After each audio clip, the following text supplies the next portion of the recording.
अच्छा, शेर अफजल मरवत साहब क्या समझते हैं कि सियासी जमातों के लीडरान नवाज शरीफ और सुप्रीम कमांडर आसिफ अली जरदारी साहब वो भी शिरकत नहीं की और इमरान खान साहब ने भी शिरकत नहीं की। इन सियासी लीडरान को शिरकत करनी चाहिए थी। इस जो इजलास हुआ है कि कितना कमानी खेज हुआ है उनके बगैर। मेरा ख्याल है ये इजलास दोबारा बुलाना चाहिए, ईमान सदर में बुलाना चाहिए। आसिफ जरदारी साहब इसको पोस्ट करें, खान साहब को बुला लेना। खान साहब जो हैं वो इस मुल्क के साबिक वज़ीर आज़म रहे हैं, एक बड़ी पार्टी के लीडर हैं। आप उनका इनपुट लेना चाहते हैं और फिर खान साहब कब कौन के लिए खड़े नहीं होते हैं। खान साहब का बयान जो होगा वो पाकिस्तान के अवाम की जज्बात की तर्जमानी करेगा, तो लिहाजा खान साहब को बुलाएं। जो पार्टियां रह गई थी उनको बुलाएं। ये जो अधूरा इजलास हुआ इसकी नाकामी की जिम्मेदार हुकूमत है। ये इजलास कामयाब नहीं रहा है, कोई कंसेंसस जो है इस पर नहीं आया है।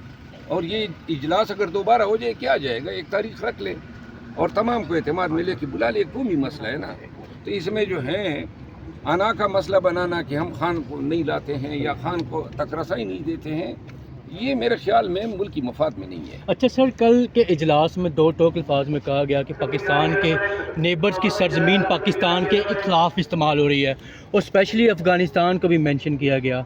अगर हमारी सिक्योरिटी फोर्सेस की तरफ से अफ़गानिस्तान में कोई कार्रवाई की जाती है तो तरीक़े इंसाफ को इस कार्रवाई के साथ खड़ा होना चाहिए या इसकी कंडेमिनेशन करनी चाहिए? देखिए, मुझे इस हवाले से कोई मालूमात नहीं है कि ये जो अफ़गानिस्तान के ख़िलाफ़ इल्ज़ाम हैं इसमें कितनी सच्चाई है। लेकिन अगर आप किसी दूसरे मुल्क की सरजमीन पे कोई कार्रवाई करते हैं तो आप जंग छेड़ते हैं। हमें ये भी देखना होगा कि क्या हम जंग के मुतहम्मिल हो सकते हैं, नंबर 1। नंबर 2, हम अफ़गानिस्तान के साथ डायलॉग क्यों नहीं करते हैं? क्योंकि मैंने ये प्रोसीडिंग अटेंड नहीं की तो मुझे इल्म नहीं है कि क्या डिस्कस हुआ, क्या बताया गया। लेकिन बहैसियत एक पाकिस्तानी के मेरी पहली तरजीह ये है कि अफ़गानों को इंगेज करें, उनके साथ डायलॉग करें। जो वज़ीर आला खैबर पख्तूनख्वा ने बात की है, बड़े पते की बात की है कि उन्होंने कहा है कि हमें एक जरगा तश्कील दे के उनके साथ बैठना चाहिए, उनको सुनना चाहिए।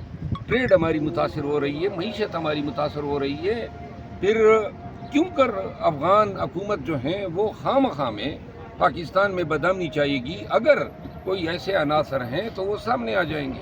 तो लिहाजा जंग पे जाने से पहले ज़रूरी है कि जो दूसरी पार्टी है उसको आप पहले, पश्तो में कहते हैं, गरम कर दें।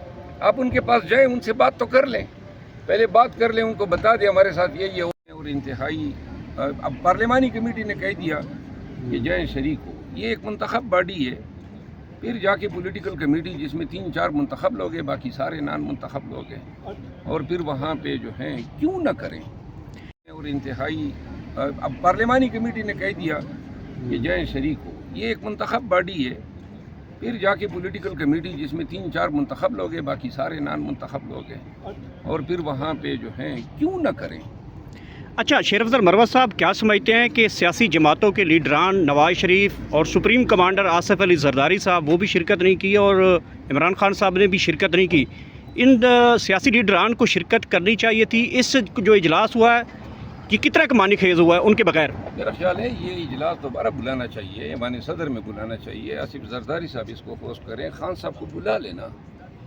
खान साहब जो हैं वो इस मुल्क के साबिक वज़ीर आज़म रहे हैं, एक बड़ी पार्टी के लीडर हैं। आप उनका इनपुट लेना चाहते हैं और फिर खान साहब कब कौन के लिए खड़े नहीं होते हैं। खान साहब का बयान जो होगा वो पाकिस्तान के अवाम की जज्बात की तर्जमानी करेगा, तो लिहाजा खान साहब को बुलाएं। जो पार्टियां रह गई थी उनको बुलाएं।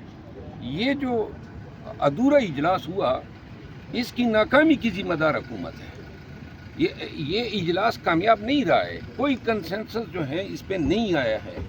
और ये इजलास अगर दोबारा हो जाए क्या जाएगा, एक तारीख रख ले और तमाम को एतमाद मिले कि बुला ले। कौमी मसला है ना, तो इसमें जो है अना का मसला बनाना कि हम खान को नहीं लाते हैं या खान को तक रसाई नहीं देते हैं, ये मेरे ख्याल में मुल्क की मफाद में नहीं है। अच्छा सर, कल के इजलास में दो टोक अल्फाज में कहा गया कि पाकिस्तान के नेबर्स की सरजमीन पाकिस्तान के खिलाफ इस्तेमाल हो रही है और स्पेशली अफ़गानिस्तान को भी मेंशन किया गया। अगर हमारी सिक्योरिटी फोर्सेस की तरफ से अफ़गानिस्तान में कोई कार्रवाई की जाती है तो तरीक़े इंसाफ को इस कार्रवाई के साथ खड़ा होना चाहिए या इसकी कंडेमिनेशन करनी चाहिए? देखिए, मुझे इस हवाले से कोई मालूमात नहीं है कि ये जो افغانستان کے خلاف الزام ہیں اس میں کتنی سچائی ہے، لیکن اگر آپ کسی دوسرے ملک کی سرزمین پہ کوئی کارروائی کرتے ہیں تو آپ جنگ چھیڑتے ہیں۔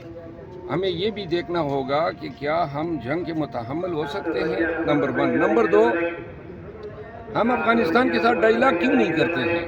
چونکہ میں نے یہ پروسیڈنگ اٹینڈ نہیں کی تو مجھے علم نہیں ہے کہ کیا ڈسکس ہوا، کیا بتایا گیا، لیکن بحیثیت ایک پاکستانی کے میری پہلی ترجیح یہ ہے کہ افغانوں کو انگیج کریں، ان کے ساتھ ڈائیلاگ کریں۔ جو وزیر اعلیٰ خیبر پختونخوا نے بات کی ہے، بڑے پتے کی بات کی ہے کہ انہوں نے کہا ہے کہ ہمیں ایک جرگہ تشکیل دے کے ان کے ساتھ بیٹھنا چاہیے، ان کو سننا چاہیے۔ ٹریڈ ہماری متاثر ہو رہی ہے، معیشت ہماری متاثر ہو رہی ہے، پھر کیوں کر افغان حکومت جو ہیں وہ خواہ میں پاکستان میں بدامنی چاہیے گی؟ اگر کوئی ایسے عناصر ہیں تو وہ سامنے آ جائیں گے۔ تو لہٰذا جنگ پہ جانے سے پہلے ضروری ہے کہ جو دوسری پارٹی ہے اس کو آپ پہلے پشتوں میں کہتے ہیں گرم کر دیں۔ آپ ان کے پاس جائیں، ان سے بات تو کر لیں، پہلے بات کر لیں، ان کو بتا دیں ہمارے ساتھ یہ